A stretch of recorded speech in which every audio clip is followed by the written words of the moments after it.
savez, présentement, on est en train de faire une série sur l'Église. Et la manière dont je vois ça, ce qui est très intéressant, c'est que notre frère David nous a conduits dans quelques prédications qui s'attardent premièrement à l'identité de l'Église, lorsqu'il nous a parlé des images que la Bible utilise. Et la semaine passée, lorsqu'il nous a enseigné qu'on était une prêtrise royale particulière, nous sommes tous des prêtres et des prêtresses, ça fait référence à notre identité. Tandis que moi, j'ai pris une autre ligne qui touche beaucoup plus la vie interne de l'Église. Nous avons parlé, à venir jusqu'ici, de la pureté de l'Église. Vous vous rappelez? OK, on vient de comprendre que notre job est... Et ce matin, on va parler sur la pureté de l'Église.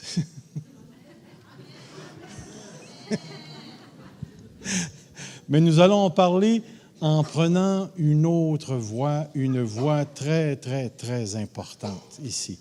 Si vous remarquez bien au tableau, à l'écran plutôt, je commence avec un « je » et « nous ».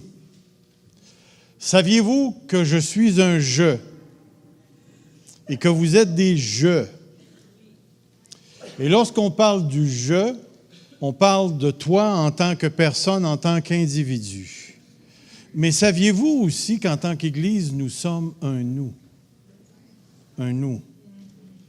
Alors, la question du « nous » devient très importante pour nous. Saviez-vous que la prédominance culturelle du « je » sur le « nous » engendre présentement l'indifférence et la déresponsabilisation? C'est toute une affirmation quand on pense à ça, hein? Parce que lorsqu'on s'arrête pour réfléchir sur ce qui se passe culturellement, êtes-vous d'accord pour dire que mes intérêts passent avant les intérêts de la nation canadienne? Je suis le Canadien le plus important. Oui, c'est moi. Et la culture m'encourage à penser de cette manière-là. Et c'est pourquoi, lorsque nous pensons l'Église, et nous sommes dans l'Église, le « nous », pas dans le sens qu'il peut disparaître, mais il peut devenir transparent. Dans le sens que si je considère être celui qui est le plus important pour moi, alors c'est tout à fait évident que le « nous », en tant qu'Église, va prendre une deuxième puis une troisième vitesse dans ma vie, ici. Et c'est pourquoi nous allons nous arrêter sur un texte qui est très important, qui nous parle du « je », mais un « je » en contexte du « nous ». Et c'est un texte qui est littéralement rattaché à ce que je pourrais dire la pureté de l'Église. Et ce matin, je voulais vous dire aussi en commençant, peut-être que ça va avoir l'air plus d'une étude biblique qu'un sermon. Un sermon, on fait généralement appel aux émotions, on fait généralement appel à un côté beaucoup plus pratique, tandis qu'ici, ce que je vise, moi, ce matin, c'est votre intelligence. En avez-vous une?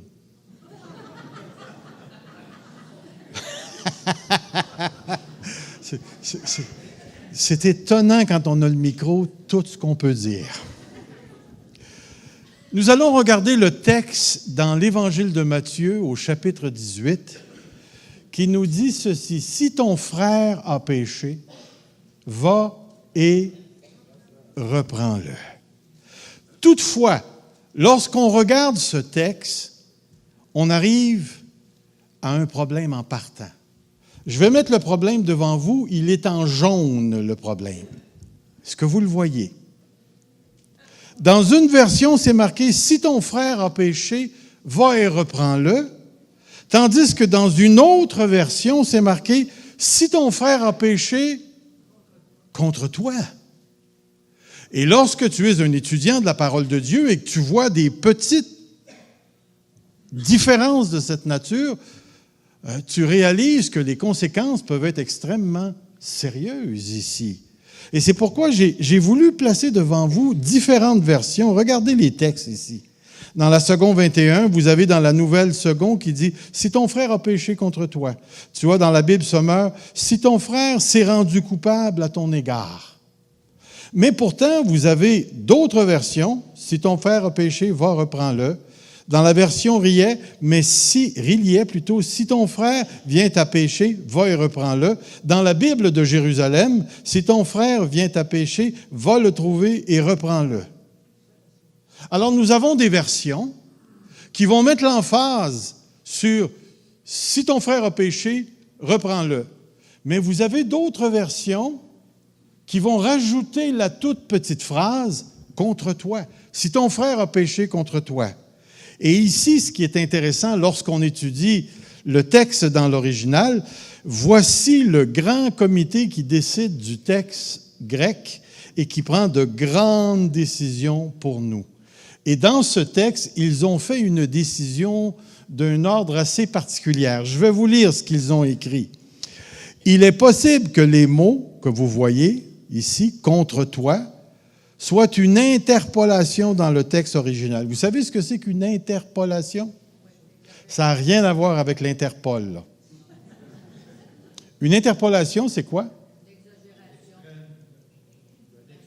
C'est un ajout. C'est un ajout, que ces textes-là auraient été ajoutés dans le texte original, qui pourrait dériver de l'utilisation, puis là, il donne une autre affaire au verset 21 qu'on va voir. Toutefois, il est possible de comprendre que leur omission soit délibérée, c'est-à-dire qu'il y aurait des scribes, à un certain moment donné, qui ont décidé d'universaliser le texte et d'enlever les petits mots « contre toi » ici.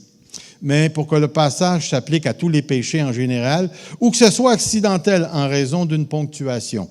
Mais il va dire, afin de refléter la balance des possibilités, le comité a décidé de retenir ces mots entre parenthèses. Pourquoi? C'est bien simple. C'est qu'il y a toute une série de manuscrits sur un bord qui mettent les mots, et il y a toute une série de manuscrits sur l'autre bord qui ne mettent pas les mots.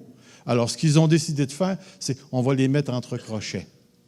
Mais lorsque les traducteurs ont traduit, n'oubliez pas, ici, ça a rapport avec le texte grec, mais lorsque les traducteurs ont traduit, il y en a qui n'ont pas mis les petits crochets.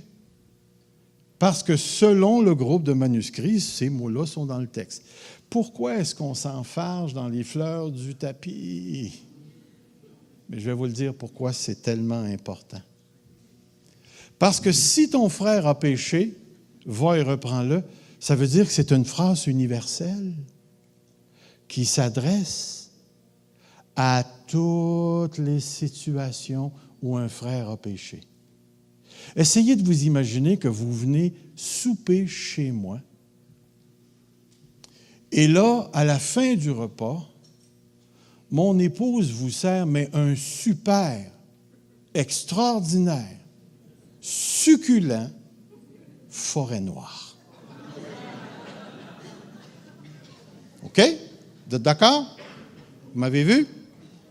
Vous savez d'où je viens? Maintenant, imaginez-vous qu'après avoir soupé, vous êtes en train de prendre votre thé, puis moi, je rouvre un gros sac de chips. Après avoir mangé tout ça. Et une fois que j'ai fini le sac, j'en ouvre un deuxième. Hey, il faut le faire, hein? Alors, vous allez m'accuser de quoi? Et que vous êtes rapide sur le jugement. Mais vous avez raison. Alors, est-ce que tu vas venir me voir après le souper, proche de la chambre de bain, pour me reprendre? Serge, tu as été cochon à soir, et puis tu as mangé beaucoup trop, t'es gourmand, repens-toi.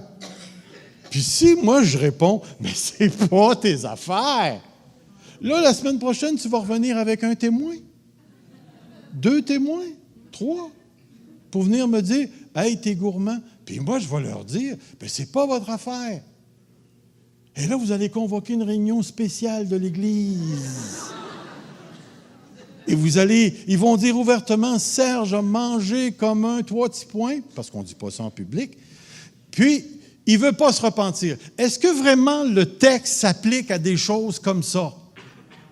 Pouvez-vous voir que si on adopte la pensée universelle, c'est-à-dire si ton frère a péché, va et reprends-le, et que l'on ne précise pas la nature, c'est rendu qu'on va devenir une Église qui va être à la chasse aux sorcières et qui va mettre des péchés ici et là, et on va commencer toute une série qui va virer l'Église à l'envers en chicane et ainsi de suite. C'est sous-entendu dans le texte par rapport au contexte qu'il s'agit d'un péché sérieux. D'un péché sérieux. Si nous acceptons la phrase universelle, si ton frère a péché, alors assurez-vous que c'est véritablement un péché sérieux et que ce n'est pas une niaiserie comme je viens de décrire. L'idée ici, c'est que Jésus nous met en perspective ici. Moi, j'ai tendance personnellement à voir le texte avec les petites braquettes enlevées. Si ton frère a péché contre toi. Et je vais vous dire pourquoi. Notre texte commence au verset 15, mais il y a 14 versets avant le verset 15. Et ce qui est intéressant, c'est que le chapitre 18 commence avec qui est le plus grand parmi nous, les disciples. Et qu'est-ce que Jésus va faire?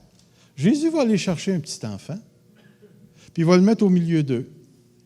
Puis il va dire, si quelqu'un ne devient pas comme un petit enfant, il n'entrera même pas dans le royaume des cieux. Et suite à ça, il va donner une exhortation très, très, très sérieuse. Si quelqu'un est en scandale pour l'un de ses petits, le ton vient de changer. Il va dire, il vaudrait mieux accrocher une meule.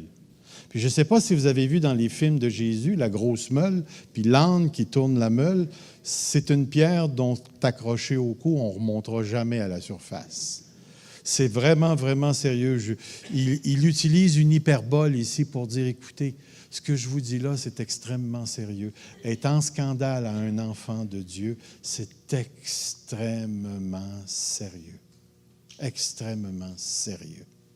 Alors, le texte nous donne ceci, et c'est pourquoi qu'on arrive ici. Les avertissements concernant le mépris envers un autre disciple ou encore scandalisé pour qu'il tombe dans le péché précèdent le verset 15 et deviennent les raisons du verset 15 à 23. Et c'est pour ça que Jésus va dire quelque chose de très intéressant. Je vous ai un peu illustré le texte ici. Qui est le plus grand? Malheur à celui qui scandalise. Si ton œil est pour toi une occasion, ou ta main ou ton pied, t'es mieux de couper. Gardez-vous de mépriser un seul de ces petits, car je vous dis que leur ange dans les cieux voit continuellement la face de mon Père qui est dans les cieux.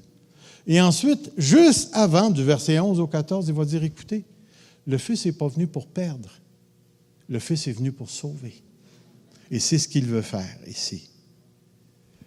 Donc, on a tous les avertissements qui précèdent le texte. Une autre chose, savez-vous ce qui suit notre texte? C'est le fameux Pierre. Quand vous lisez les évangiles, avez-vous l'impression que souvent Pierre se met le pied dans la bouche? C'est un gars qui parle beaucoup, hein? Puis au verset 21, l'apôtre Pierre va dire quelque chose au Seigneur. Suite après la question qu'on parle dans le verset 15. Il va dire, alors Pierre s'approcha de lui, il dit, Seigneur, combien de fois pardonnerai-je mon frère lorsqu'il péchera contre moi? Sera-ce jusqu'à 7 fois? Et vous savez la suite, pas 7. 70 fois, 7 fois. C'est une manière de dire toujours, toujours, toujours.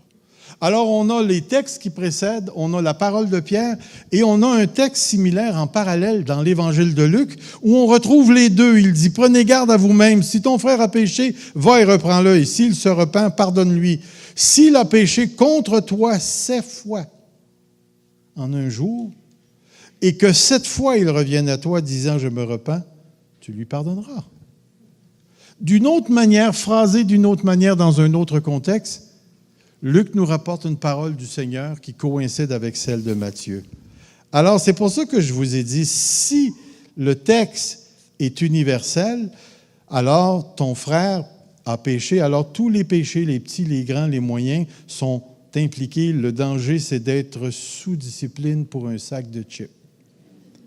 Deuxième raison, si le texte est personnel, si ton frère a péché contre toi, il limite les interventions au péché contre ma personne seulement. Ma personne seulement. C'est beaucoup plus facile à gérer et le croyant offensé est responsabilisé dans le texte, ici. Toutefois, je dis ceci, il ne faut jamais oublier qu'il y a des péchés très sérieux qui entachent la réputation de l'Évangile et de l'Église. Si je deviens témoin de ces péchés, je suis personnellement responsable d'agir et de confronter là où les personnes impliquées et de suivre la démarche de Matthieu 18. On ne s'en sort pas. Vous savez, pour garder la pureté de l'Église, la question du péché universel est très importante et on a un exemple ici. Vous rappelez-vous dans 1 Corinthiens 5? Il dit, on entend généralement dire qu'il y a parmi vous de l'impudicité. Et j'ai mis le mot grec traduit pornoia, c'est-à-dire la fornication.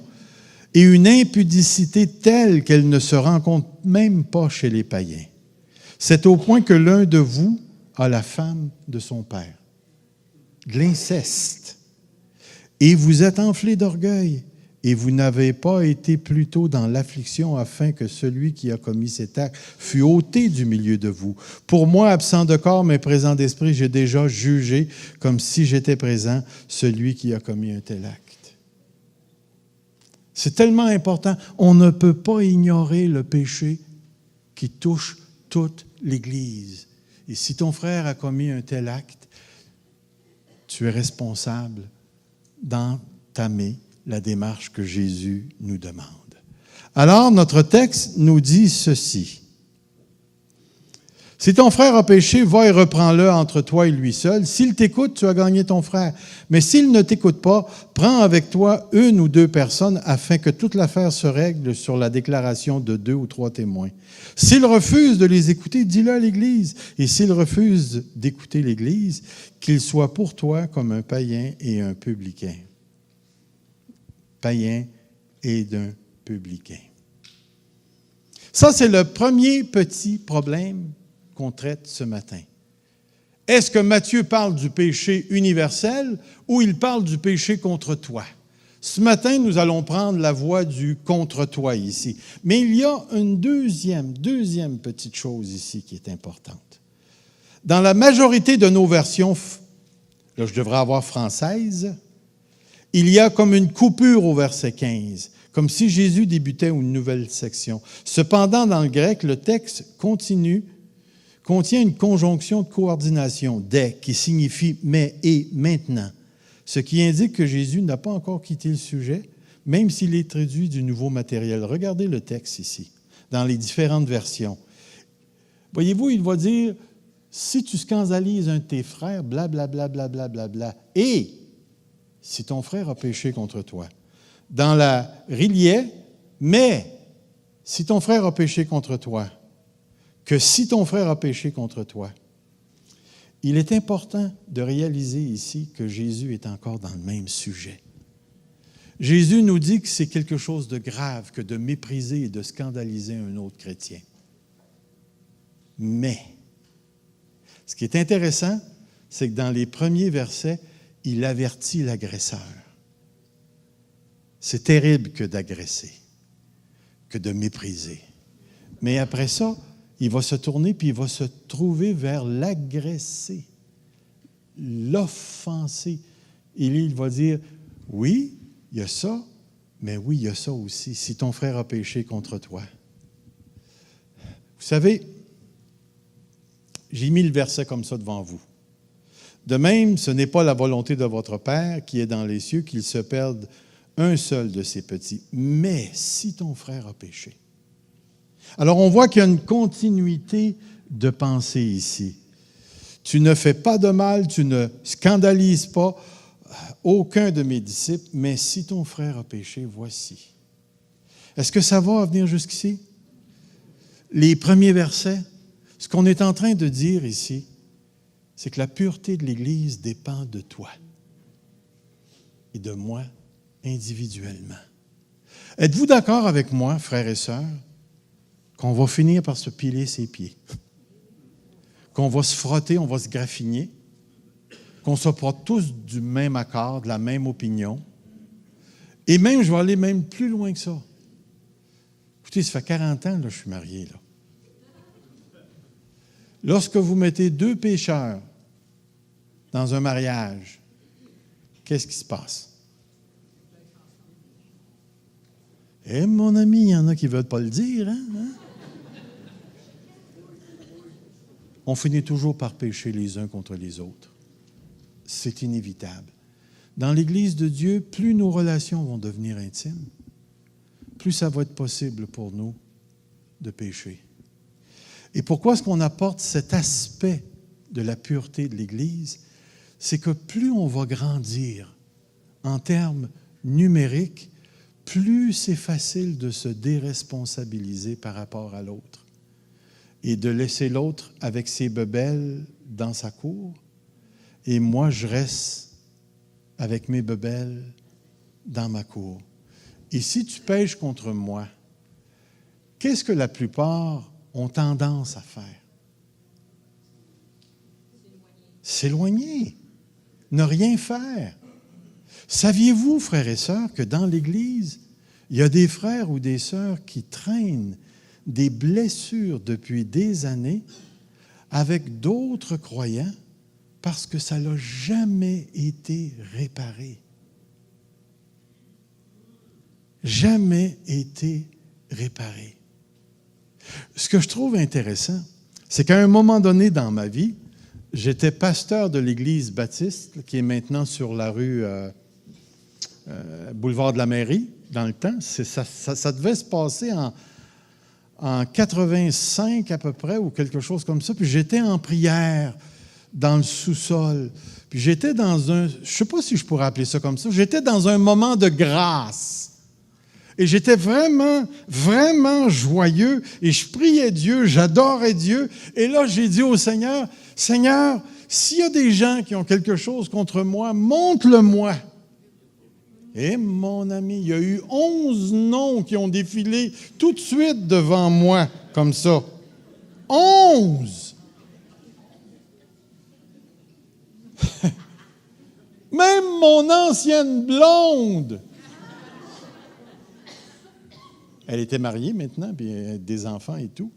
Mais l'idée, c'est que lorsque Dieu m'a montré ça, il ne m'a pas montré ça pour le plaisir de me le montrer. Puis là, ce n'était pas juste des croyants. Et sur les 11, il y en avait peut-être un ou deux. Le reste, c'était tous des incroyants. Puis c'était des choses que j'avais fait un petit peu plus jeune à leur égard. Et il a fallu que j'aille à Drummondville, pour la plupart, frapper à leur porte et leur demander directement pardon. Essaye de t'imaginer, tu arrives à la porte de ton ancienne blonde, tu cognes, puis c'est son mari qui répond. Puis là, tu lui dis, je m'en viens demander pardon à ta femme. C'est exactement ce que j'ai fait. Puis savez-vous, dans la plupart des cas, il y a eu de l'attendrissement. Et c'est pourquoi aujourd'hui, j'ai de la misère à comprendre. Si Dieu valorise tellement les relations entre nous, si Dieu valorise tellement les relations entre nous, qu'il dit que c'est mieux de se couper la main, de s'arracher un œil ou de se couper un pied, plutôt que d'être jeté dans le feu de la géhenne parce qu'on scandalise un enfant de Dieu, un avertissement entre vous et moi qui est extrêmement sévère. Peut-être qu'il y en a qui vont me dire « Oui, mais on ne perd pas le salut. » Ben, peut-être, mais je te dis, marcher avec un pied en moins, ça dérange pas mal la vie, d'une manière ou d'une autre. Mais c'est certain que Jésus utilise des images pour démontrer, d'une part, l'importance que Dieu accorde aux relations et, d'autre part, la gravité, le sérieux du péché contre un frère. Et l'importance que ça a de garder des relations pures entre nous. Et c'est pourquoi le texte nous dit, si ton frère a péché contre toi, reste pas là. Reste pas là. Alors, l'approche, un à un, et c'est l'offensé qui entame la démarche. Tout de suite en partant, Dieu met le fardeau non pas sur le pécheur, mais sur la personne envers qui on a péché. Avez-vous remarqué dans le texte? Ce n'est pas l'agresseur, ce n'est pas l'offenseur, mais c'est l'offensé qui est appelé à faire le premier pas. Si ton frère a péché contre toi. Oui, mais le Seigneur ne me l'a pas mis à cœur. Wow, minute. C'est pas comme ça que ça marche. J'attends, il va me donner le bon moment. C'est maintenant. Si ton frère a péché contre toi, lève-toi. Hey, j'ai fait une expérience une fois dans ma vie de couple qui m'a appris énormément de choses. Tu t'en rappelles-tu, chérie? Oui, hein? Une fois, Evelyne et moi, on s'était chicanés. Puis moi, j'étais assis dans le salon, puis connaissez-vous cette expression, je chiquais ma guenille? Je la mangeais, ma guenille. Là, en dedans, il y avait... Puis je me rappellerai toujours de ça. Pour ceux qui me connaissent depuis longtemps, là, l'église était sur la rue Racine dans le temps, 83-84.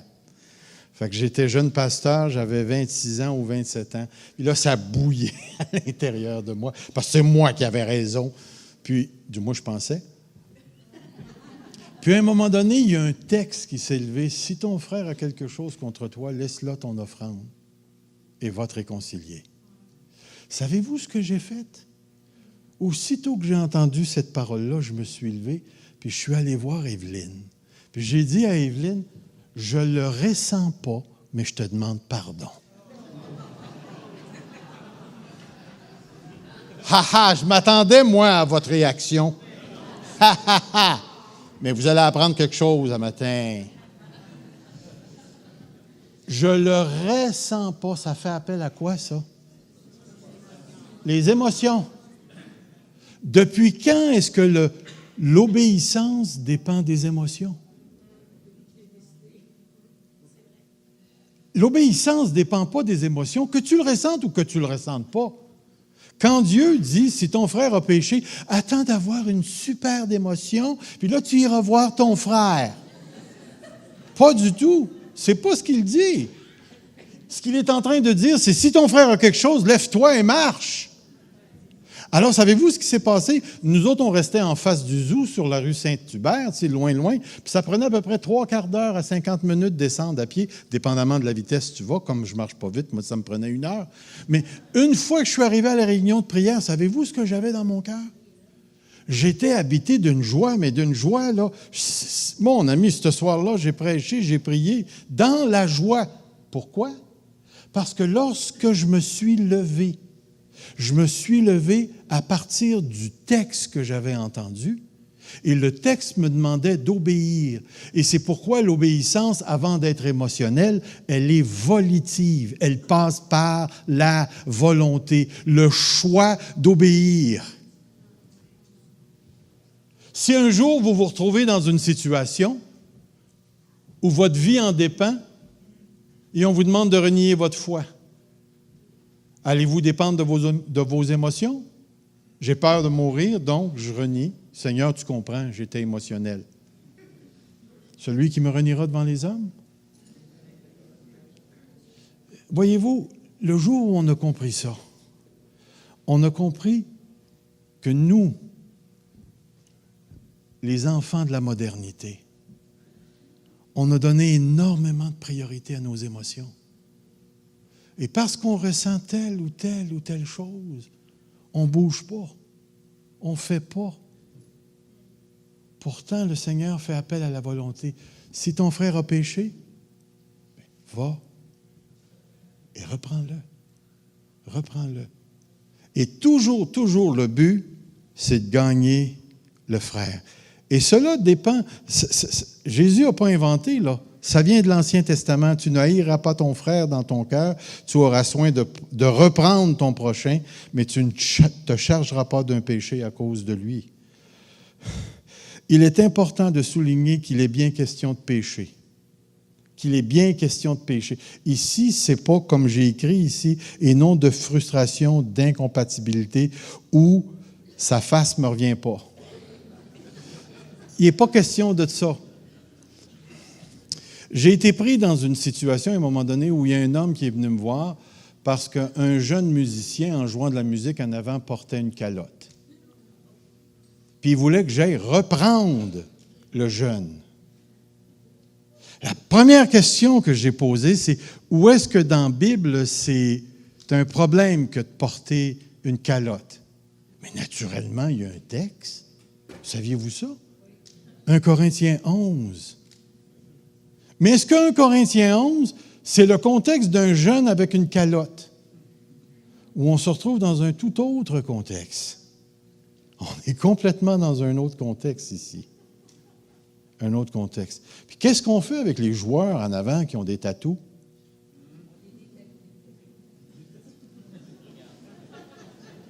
Il y en a qui se regardent le matin, hein? Est-ce qu'on va réprimander ces gens-là?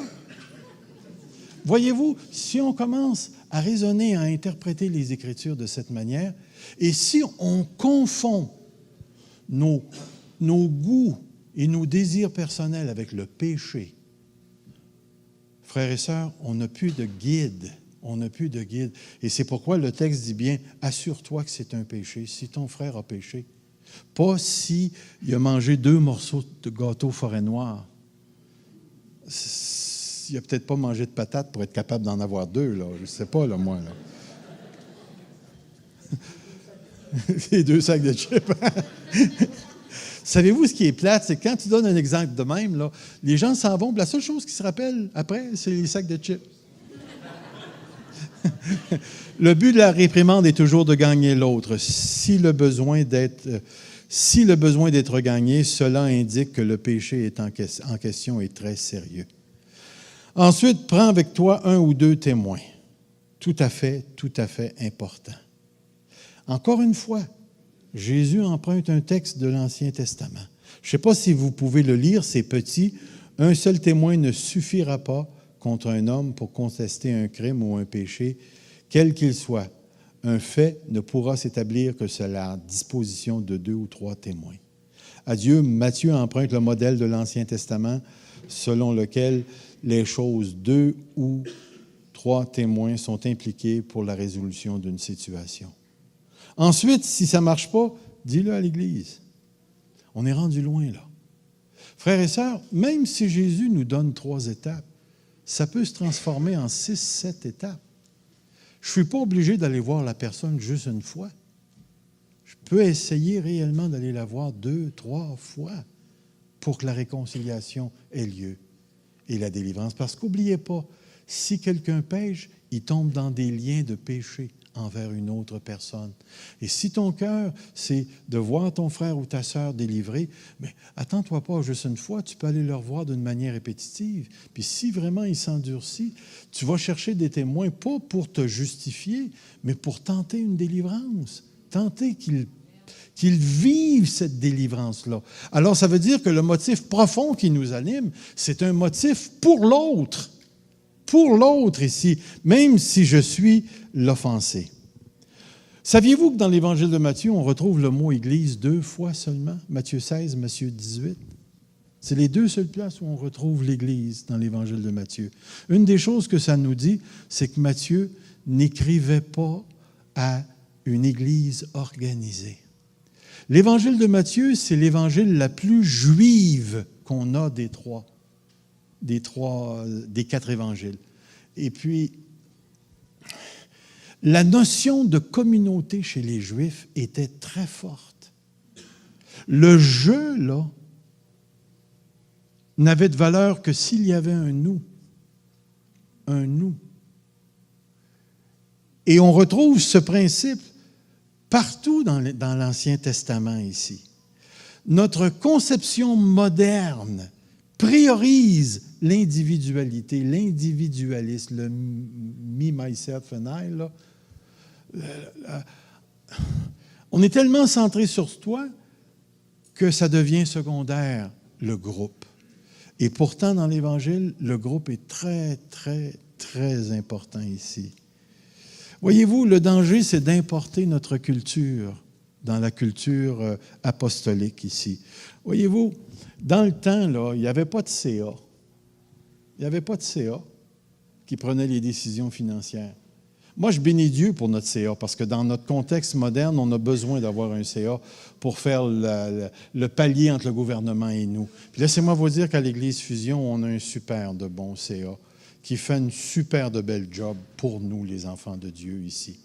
Des gens que j'ai fréquentés parce que j'ai été sur le CA. Maintenant, j'ai laissé tous les problèmes financiers à mes deux frères, David et Raymond, et aux autres. Mais je me sens en sécurité parce que les autres sont là. Et c'est tellement important pour notre Église d'avoir cette dimension-là. Mais dans l'Ancien Testament et dans les périodes de Jésus, il n'avait pas de CA. Le gouvernement ne demandait pas des papiers, des ci, des ça. Il prenait ce qu'il voulait. Alors, ce n'était pas pareil. Une autre chose, c'est que dans l'Église de Matthieu, il n'y a pas de clergé. Vous savez, des fois, pourquoi je dis ça? Parce que quand une personne est témoin d'un péché, elle va avoir tendance à venir domper le problème sur le bureau des anciens, des pasteurs. Hey, là, je te dis ça, lui, il a fait ça. Maintenant, toi, tu es payé pour ça.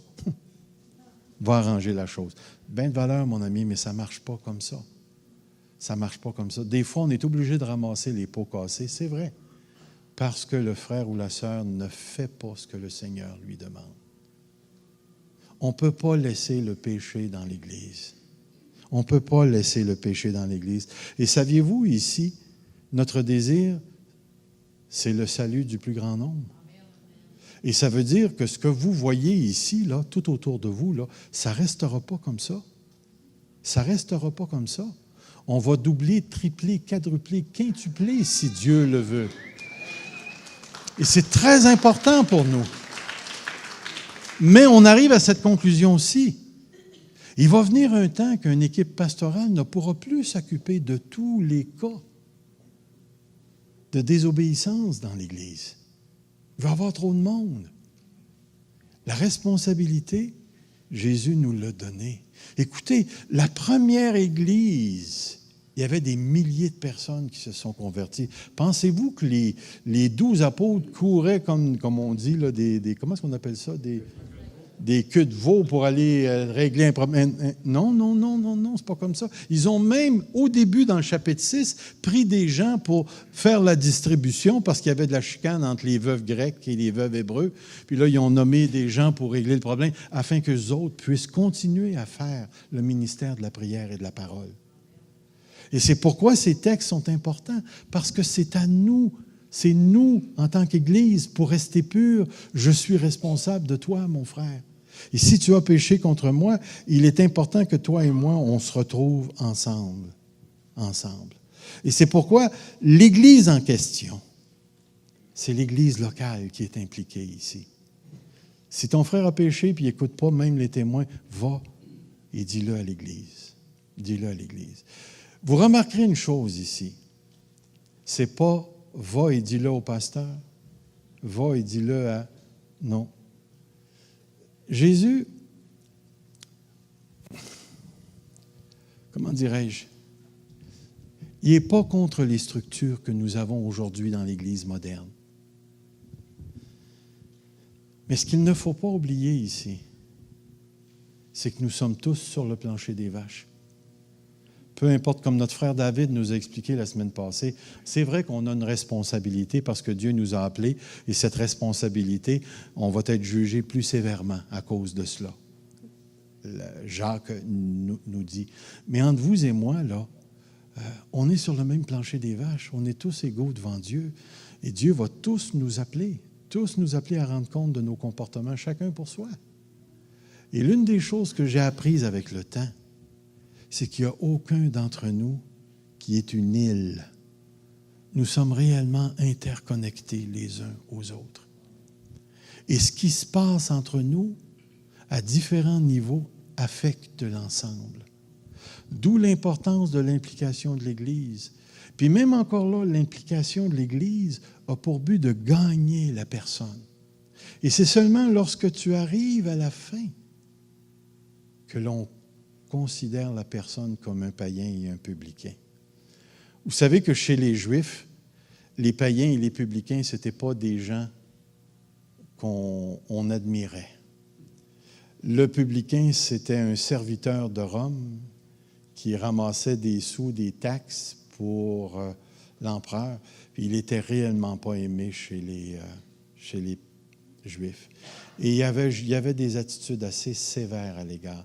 Et il y avait même des expressions qu'on retrouve dans la culture juive de l'époque où lorsqu'une personne dérogeait de l'appel d'Israël, on les appelait des publicains et on traitait même les frères ou les sœurs juives comme des païens, c'est-à-dire qu'on coupait la relation avec ces gens-là ici.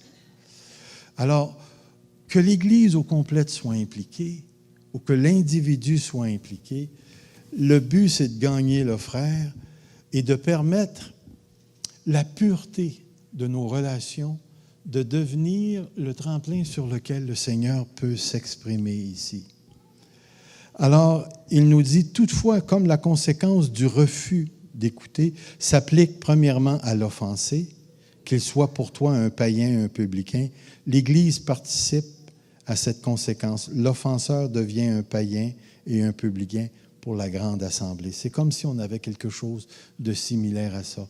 C'est-à-dire que l'Église est là premièrement pour appuyer l'offensé. C'est-à-dire que l'Église, comme les témoins, rend témoignage que l'offensé a raison d'aller reprendre son frère pour la chose en question, le péché. Mais maintenant, si le frère résiste même à l'Église, que faut-il faire? Écoutez, on a des textes ici que j'aimerais mettre devant vous. Regardez dans Romains 16. « Je vous exhorte, frères, à prendre garde à ceux qui causent des divisions et des scandales. Au préjudice de l'enseignement que vous avez reçu, éloignez-vous d'eux. » Dans 2 Thessaloniciens 3,14, « Si quelqu'un n'obéit pas à ce que nous disons par cette lettre, notez-le, n'ayez point de communion avec lui, afin qu'il éprouve de la honte. » Donc, on arrive à ceci. La responsabilité de la pureté de notre Église repose sur chacun de nous, sans exception. En situation de péché, l'offensé est l'initiateur, pas les pasteurs. Pas les pasteurs. Et troisièmement, la procédure, eh bien, 1 à 1 avec témoin, avec l'Église, a toujours pour but la repentance et la restauration des relations. Nous désirons grandir ici à l'Église Fusion. Nous avons un fardeau profond, un désir profond. Moi, ce que j'aimerais vivre, c'est ce qui s'est déjà passé aux Pays-Bas. Quasiment toute la ville s'était convertie dans un grand moment de réveil. Il semblerait que les taverniers avaient de la misère à vendre leur bière. Ce serait-tu fun? Puis pas le fun juste parce qu'on serait la première ville chrétienne au Québec.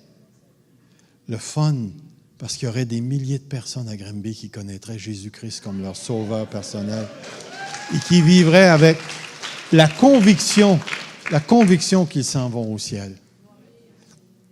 Mais pour pouvoir être utilisés par Dieu, il nous faut garder cette pureté. Et la pureté dont on parle ce matin est une pureté relationnelle, comme on a parlé la dernière fois, mais une pureté relationnelle qui est entre tes mains à toi et à moi. Si quelqu'un pêche contre moi, au lieu de m'éloigner de ce frère, et comme on dit, de faire une fissure dans l'armée de Dieu, vaut mieux se réconcilier, chercher à gagner le frère, afin que la relation qui existe entre nous exemplifie la relation que nous avons avec Dieu. Et deuxièmement, que ce canal que je pourrais appeler d'énergie spirituelle, c'est-à-dire entre toi et moi. Il y a quelque chose qui s'appelle le Saint-Esprit. Et ce Saint-Esprit-là exprime la pensée de Dieu entre toi et moi.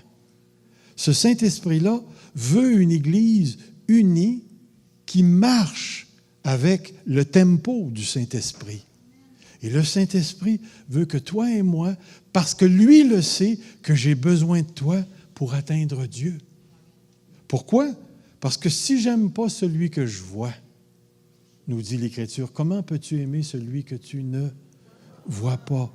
Et dans un sens, remarquez bien, frères et sœurs, ce qui s'en va au ciel, ce n'est pas la maison, la piscine et ainsi de suite. Ce qui s'en va au ciel, c'est nos relations. Parce que la relation que j'ai avec toi, là, elle va se continuer après. Et Dieu valorise ça. Valorise ça. Donc, il a fait que toi et moi, nous entrions dans une relation personnelle. Et parce que je suis de la même tranche, de la même trempe que toi, et que je participe au même salut, et que je suis habité par le même Saint-Esprit, et que toi et moi, nous formons une demeure de Dieu par le Saint-Esprit qui nous habite, que nous formons un temple, nous avons absolument besoin de maintenir des relations qui reflètent ce caractère. Et ce que je trouve intéressant ici, c'est que dans certains textes, l'offenseur doit aller demander pardon, et dans d'autres textes, l'offensé doit initier.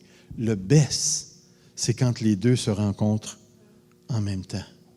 Ça, mes amis, pour la réconciliation, c'est extraordinaire. L'Église, c'est une communauté de saints. Une communauté de saints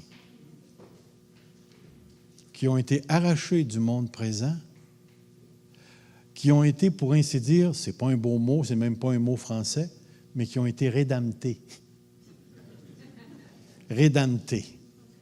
Puis savez-vous de quoi nous avons été rédemptés? De la vaine manière que nous avions hérité de nos pères.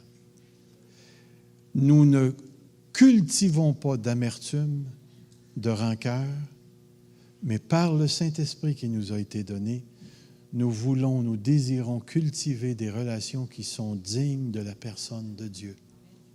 Et même si le péché interviendrait entre nous, il ne faut pas que ce péché-là règne entre toi et moi. Et c'est pourquoi j'aimerais vous poser cette question ce matin. Y a-t-il des gens? Laissez vos pensées s'ouvrir. Y a-t-il des gens avec qui vous n'avez plus de communion, qui sont votre frère et votre sœur, et que vous cultivez une distance présentement, parce qu'émotionnellement, vous auriez peur d'aller les voir, ou parce que tout simplement, vous avez choisi vous-même de ne pas aller. J'étais assis sur mon banc tout à l'heure, puis je me disais, Seigneur, comment on pourrait commencer ça? Et là, j'ai eu une pensée, pas pour commencer, mais pour finir. Et là, vous devez vous dire, j'avais tellement hâte qu'ils finissent, là, ça me dérange, là. On arrive. Êtes-vous d'accord avec moi qu'en tant qu'enfant de Dieu, et remarquez le mot que je vais utiliser, chacun pour soi, nous sommes obligés d'obéir à Dieu. Êtes-vous d'accord avec ça? Que ce n'est pas juste une relation de chum, mais qu'on est obligé d'obéir à Dieu. Obligé. Obligé. Ce texte nous oblige. Si tu as quelqu'un qui te vient à la pensée aujourd'hui, qui t'a offensé, ou encore que tu aurais offensé, ou avec qui tu as eu un différend, peu importe. Que vas-tu faire maintenant à la lumière de ce texte? Vas-tu te fermer les yeux ou vas-tu te lever? Même si tu le ressens pas. Et vas-tu obéir au Seigneur Jésus? J'ai lu une phrase qui m'a impressionné cette semaine et qui a encore un impact, une résonance dans ma tête. Vous connaissez Platon, philosophe grec? Il a dit ceci. Il a dit, on peut pardonner à un enfant qui a peur de l'obscurité. Mais le grand tragique de la vie, ce sont les adultes qui refusent la lumière. Ce matin, ne refusez pas la lumière. Que l'Église Fusion soit une Église de relations pures. De relations pures. Et si tu m'aimes, puis que je t'ai offensé, laisse-moi pas me transformer en quelque chose qui ne plaît pas à Dieu.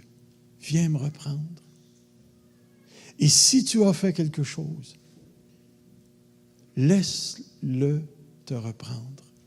Laisse l'autre te reprendre. Défends-toi pas. Si c'est un péché, tu vas en être délivré.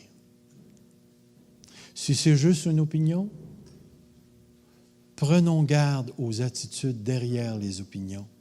Parce que derrière les opinions, les attitudes peuvent devenir péché. C'est tellement important. J'ai bien aimé lorsque Ralph Chalet se passait à Drummondville, il a dit ceci, qu'à toutes les fois qu'un frère ou une sœur venait le reprendre, il leur demandait 24 heures. Demain, si tu veux, je vais revenir te voir, mais j'ai besoin d'analyser ce que tu me dis devant Dieu.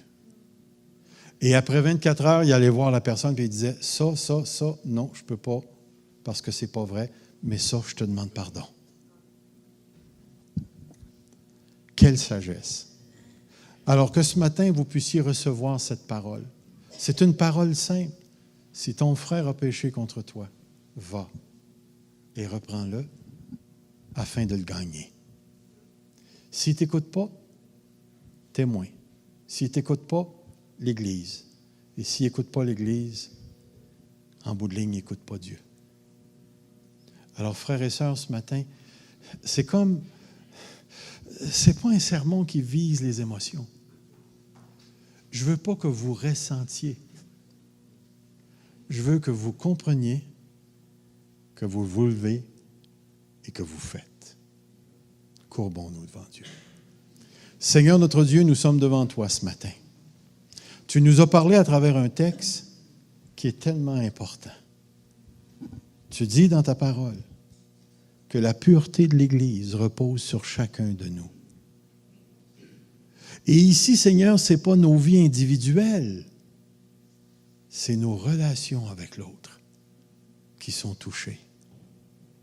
Et Père, donne-nous à chacun d'entre nous le courage de t'obéir. Que si jamais quelqu'un scandalisait un autre, eh bien que l'autre ait le courage d'aller le reprendre. Notre Dieu, tu mérites toute la gloire, tu mérites tout l'honneur et tu mérites certainement que l'on t'obéisse en toutes choses. Alors, frère, Père, s'il y a des frères et des sœurs qui doivent se réconcilier, qui doivent aller vers des personnes, qui doivent, avec courage, aller gagner l'autre, eh bien, Seigneur, agis en nous afin que nous puissions nous conformer à ta volonté et de ne pas laisser le péché nous transformer en tant qu'individus et aussi en tant qu'Église. Garde-nous proches de Jésus, Seigneur. Garde-nous proches de Jésus en esprit, afin que nous puissions jouir de toute son autorité, de tout son amour, de toute sa bonté. Que Jésus-Christ, notre Seigneur, soit glorifié. Et toi, Père, sois honoré. Dans le précieux nom de Jésus, l'Église Fusion te dit Amen. Gloire à toi, Seigneur. Que le Seigneur vous bénisse.